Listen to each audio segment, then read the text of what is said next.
Yesu nashimwe, twongeye kubaramutsa abakunzi mwese mudukurikirana.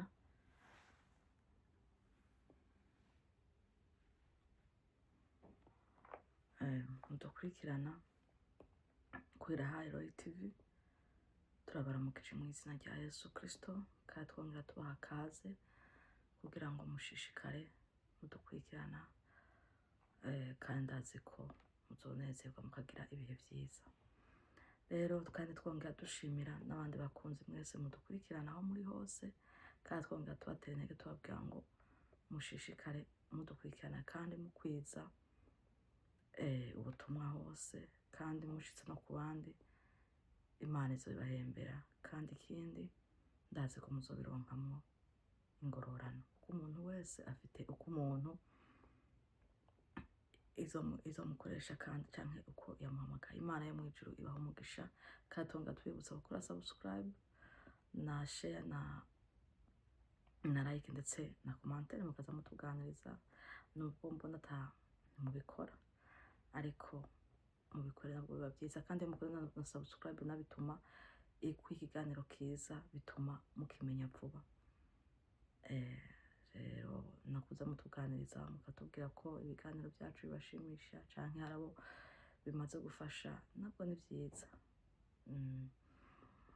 Bidutera intege, bigatuma umuntu agira umwete cyane wo kumvira uwo mutumye. Yesu Kristo abaho umugisha. Murakoze.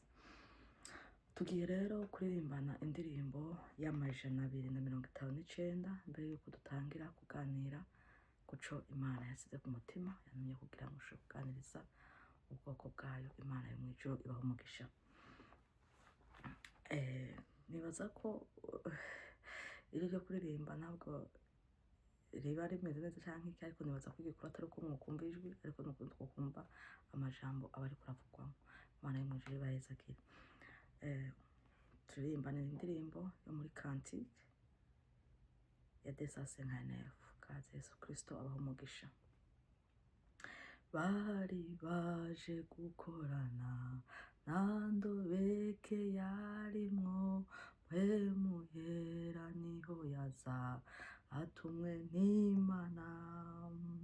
Mwami tuma nonaha inkomezi za mpwemu, umubatizo nuyo ubatize wese. Inkomezi zo mwijuru zaraje kuri bo, nk'umucanwa watse gose uzanywe na mpwemu. Mwami tuma nonaha inkomezi za mpwemu, umubatizo nuyo ubatize wese. Barahawe umubatizo barorereyeyo, kuko bari biteguye nta caha carimwo. Mwami tuma nonaha inkomezi za mpwemu, umubatizo nuyo ubatize wese. Inkomezi zo mwijuru zaraje kuri bo, nk'umucanwa watse gose uzanywe na mpwemu. Mwami tuma nonaha inkomezi za mpwemu, umubatizo nuyo ubatize wese. Barahawe umubatizo barorereyeyo, kuko bari biteguye nta caha carimwo. Mwami tuma nonaha inkomezi za mpwemu, umubatizo nuyo ubatize wese. Mwami tuma nonaha inkomezi za mpwemu, umubatizo nuyo ubatize wese. Mwami Yesu nyakubahwa mukunzi mwiza, turagushimiye kuri Imana ikomeye kandi uri Imana yambaye. Turagushimira Mwami w'abami ko watanze Yesu Kristo kugira ngo aze kudupfira igorogota ku musaraba. Turagushimiye Yesu Kristo ko witanze ku bwacu. Turagushimiye databuja ko wabambwe tukabamburwa, nuhabwe icubahiro. None rero kano kanya turi imbere yawe data, turaje Mana ko turi kose uratuzi kandi uradusobanukiwe. Urazi ko turi abantu buntu, abantu abanyantege nk'abadashoboye, ariko dusabye imbaraga zawe n'ubushobozi bwawe bigaragare muri twe. Mana bari buvugira muri twe, ducike inyonge nawe wivugire, na cane cane imbabazi zazo dutwikire mu mpande zose. Mana uturinda imbaraga z'umugwaneza kandi abakozi biwe mu mpande zose. Mana tuvuge tuvugishwe nawe databuja, ntihagire ikintu na kimwe tuvuga tutavugishwe nawe kubw'imbaraga zawe. Ibisigaye Mana abo tugiye kuganira nabo tugiye kuvugana nabo, uraba mpemu wawe yagenda batahuze, kuko databuja ivyo twoshaka gutahura umuntu w'umubiri, ariko mpemu yera yari kumwe natwe utahuza, bigatuma tutahuje kujya kutuganiriza. Uzoba ukoze rero data, turaguhaye kazi na karibu. Imbaraga za mpemu yera zuzure muri twe, ubushobozi bwa mpemu yera bugaragare muri twe, kugira ngo dukoreshwe nawe. Uzoba ukoze wako databuja umuse kandi ubikoze, dusenze mu izina ry'umwami wacu Yesu Kristo, amen. Yesu Kristo abaha umugisha cyane. Umuririmbyi yaririmbye neza, yari yuzuye mpemu yera, aravuga ngo bari baje gukorana nta ndobeke yarimwo, ngo mpemu yera niho yaza watumwe n'Imana. Yesu Kristo nahabwe icubahiro. Rero uno muririmbyi araririmba aravuga ngo bari baje gukorana. Benda igituma muri kino gihe dukorana imitima itari hamwe, dukorana tudakijijwe, dukorana harimo indobeke. Niyo mpamvu atabantu acuzura mpemu yera. Ngo umwami tuma nonaho inkomezi za mpemu. Ngo haleluya, Yesu nahabwe icubahiro. Muri kino gihe nta bantu bagifita mpemu yera. Ubu igihe cya kino gihe ibintu by'Imana twabifashe nk'imigenzo. Ubona kujya twakuye imigenzo umuntu aba yarakuriyemwo, avuga ngo urumva ngo umuryango w'abameze ukuntu, niko dusigaye dufata iby'Imana. Agaciro k'Imana twaragakuyeho, icubahiro c'Imana twaragikuyeho tugihereza abantu. Rero niyo mpamvu mubona ko ata mpemu yera akiri mu bantu, nta rukundo rukiri mu bantu, nta bumwe bukiri mu bantu. Dushobora kuba turi babiri tukadutandukanya, tukaba turi abaririmbyi babiri ariko tukadutandukanya, tukaba turi abantu 30 ariko tukadutandukanya. Umwe wese akaba afite imyemerere yiwe, undi afite ibyiwe, undi afite ibyiwe. Ugasanga niyo mpamvu mpemu yera ataba muri twe, kuko umwe wese afite uko yaje, undi uko yaje. Mu bakozi b'Imana nabwo nuko. Rero ivyo byose bigatuma ishengero ry'Imana ripfa, rigatuma atabo Kristo bukiri mu bantu.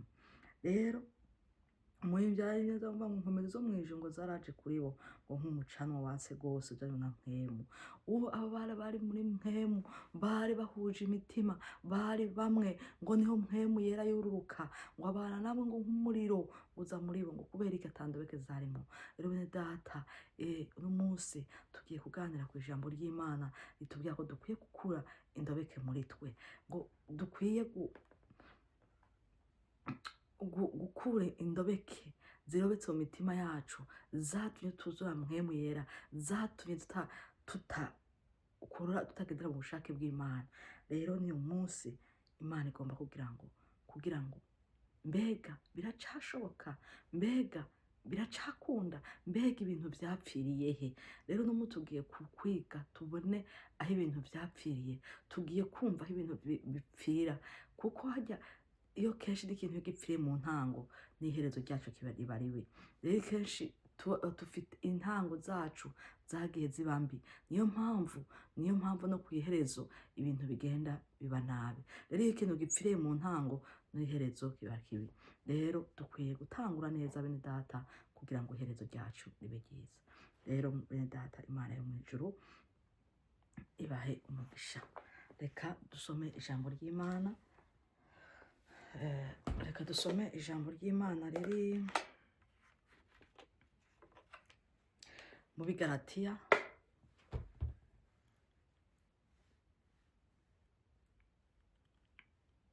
ijambo ry'Imana riri mu Bigalatiya 5, turahera ku murongo wa 10 turashika ku murongo wa 22. Abigalatiya 5 ku murongo turahera ku murongo wa 16 gushika ku murongo wa 22. Kaze rero Yesu Kristo abawe umugisha. Reka dusome. Umutwe uravuga ngo ubugingo bwo muri mpemu. Ndavuga nti mugendeshwe na mpemu, niyo mutazoshitsa iby'akameremere kanyu kifuza. kuko akameremere kifuza ibyo mpwemu yanka, kandi mpwemu yifuza ibyo akameremere kanka.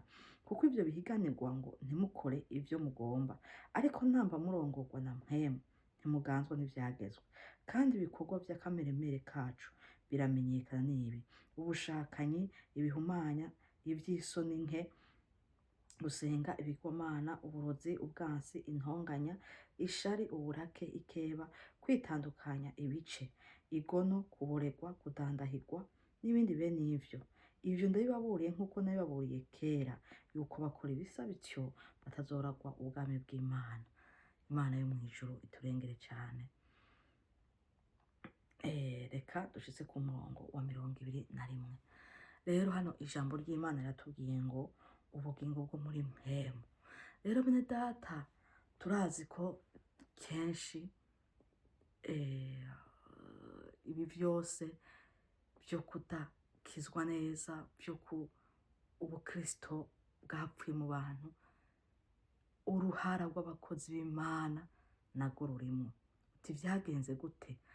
Uruhara rw'abakozi b'Imana nabwo birimwo, uruhara rw'abakozi b'Imana twasizwe imbere nabwo rurimwo, kuko ntabwo bigeze batwigisha ngo batubwire uko umuntu akwiye kubana neza n'Imana, n'ukuntu umuntu akwiye guha ubugingo bwe, ubuzima bwiwe akabuha Kristo. Ariko twigishijwe kubatizwa, turigishwa kuyoboka idini n'imyambarire. Uyu munsi duhuye mw'ibarabara nambaye nabwegereje, nkambara nkabwegereza, ubundi nyene ukabona ko nambaye impuzu ndende, ukabona ko ahantu hose nikwije, ukabona ko mu mutwe nyene byifashe neza ata kibazo, ubwo ndi umukristo. Ariko bene data, ndazi ko batubeshe, ubwo sibwo bukristo. Ariko ubukristo nyakuri nuko umuntu twari dukwiye kwigisha umuntu akubwira ati ukuntu ukwiye kubana neza n'Imana wowe ubwawe, ukihereza Imana. Kuko twagiye tubona kenshi aho ibintu byagiye bipfira. Urabona umuntu araza ari umunyabyaha, akabwirwa ati urihana. Uko kwihana rero umuntu araza akatagura, akatura, yatura bya bindi arabyatuye, ariko ntiyihanye. Agaca agenda akabatirizwa. Yamara kubatirizwa, umuntu ntazi n'umuhamagaro wiwe, ntazi n'ikintu na kimwe, ahise yirukira mu kuririmba canke mu kuba umunyamasengesho canke kuba mu bindi bikorwa byose. Ariko umuntu ntabwo yabanje kugira ngo yumve arige, kubera twakuriye mu madini, ukumva ko idini ryawe ari iryo, ariko ukibera mu idini uri umunyedini gusa. Urumva ukayoboka, ukavuga ati ndazi mu idini iwacu n'abantu bakunda imyambaro miremire, reka nambare imyambaro miremire, reka ngire imishatsi nyene naturelle, reka nkore nyene ibikorwa byo. Rero twahura mw'ibarabara ntangwa nkiyorobeka, amafuta ntugende uyabona, ibiki byo byose bigaca bigaragara ko uri umukristo, kubera abantu babaye impumyi batabona, bakirabira iby'inyuma. Ariko aho hose byose byavuye kuki? Byavuye nuko abakozi bamwe Imana yatumye babifitemo uruhara. Uruhara babifitemo uruhara ku gupfa k'ubukristo mw'itorero. Abantu baraza bakakwigisha, bakwigisha nabwo ubwabo ibyo badashoboye gukora, bakakubwira nabo ubwabo ibyo badashoboye gukora. Wowe ubwa mbere umuntu arakubarira, akaza akakwigisha, akakubwira ati ukwiye kugenda uku, ukifata uku, ukiye kwifata uku, ntakubwiye uko ukwiye inzira. Kuko ijambo ry'Imana atubwira ngo Yesu niwe nzira n'ukuri n'ubugingo, ntawe ushaka kuri data atamujanye. None nimba umbwiye ati Yesu ni inzira n'ukuri n'ubugingo, none iyo nzira nzayimenya gute? Ariko inzira nuko nkwiye kwigishwa nkayimenya. Rero ariko muri iki gihe abantu ntibariko barigishwa ivy'inzira, ahubwo bigishwa kuyoboka, akubwira urumva wewe ntabwo ukwiye kuja muri ririya shengero rindi, ni ukuguma ngaha, hariya muri ririya shengero rindi ntabwo ukwiye kugendayo, ntabwo ukwiye kugira, abo bakubigisha ahubwo kuguma kuba umuyoboke w'idini, ntibakwigishe kuba gukizwa neza. Rero bene murabona hano baratubwiye ngo ubugingo bwo muri mpwemu, ntabwo abantu bigeze bigishwa kugira ngo bamenye ukuntu bakwiye kubana neza. Abantu baraje bakubwira ati ntugasambane, ntukibe, ntugagire uku n'uku n'uku n'uku n'uku n'uku nuko. Ariko abantu aho kugira ngo bigishwe ijambo ry'Imana riba ubuzima bwabo, ahubwo kuko ubuzima bwacu dufise tugendera ko muri no si ni Bibiliya. Iyo dufashe rero ubuzima bwacu ukabuhindurira mu ijambo ry'Imana, bizotuma ahubwo unakizwa, bitume abantu bakizwa. Ariko ntabwo twigishijwe gukizwa, twigishijwe ahubwo kuyoboka idini. Kuko umuntu yaraje yinjira mu idini, yinjira ari umusambanyi, ntiyigeze abiheba. Umuntu kuko twigishije kwatura, umuntu akaza akatura, yarangiza kwatura ahubwo yasuka akabisubiramo. Kuko umuntu yigishijwe kwihana ngo ave muri vya vyaha ahubwo ngo birangire. Kuko inzira yo kubivamwo nuko umuntu akwiye gukizwa neza, yamara gukizwa neza kuzura mpwemu yera. Kuko mpwemu yera, kugira ngo umuntu yuzure mpwemu yera, namara kuzura mpwemu yera niwe mufasha. Mukozi w'Imana, wewe nta kintu na kimwe wakora kugira ngo umuntu ashobore guhinduka, ahubwo umwereka inzira nziza y'ukuntu yohinduka, ahubwo ukamwereka ukuntu yabana neza n'Imana. Uko umwigisha kubana neza n'Imana, bizotuma mpwemu yera aza muri we, niyuguruka mpwemu yakaza muri we, amaze mpwemu yakuza muri we, niwe azogenda amwigisha. Yaba bya myambaro arayimwigisha, yaba kwa kuntu akwiye kwitwara arabimwigisha. Watavuga ngo niwe ukwiye kuyimwigisha, ahubwo ukwiye kumuzana gute? Mwubwo buryo ukwiye kumuzanamo, mwigisha ijambo ry'Imana. Numwigisha ijambo ry'Imana, iyo jambo ry'Imana umwigisha ukuntu akwiye kurihuza n'ubuzima bwiwe bwa misi yose busanzwe.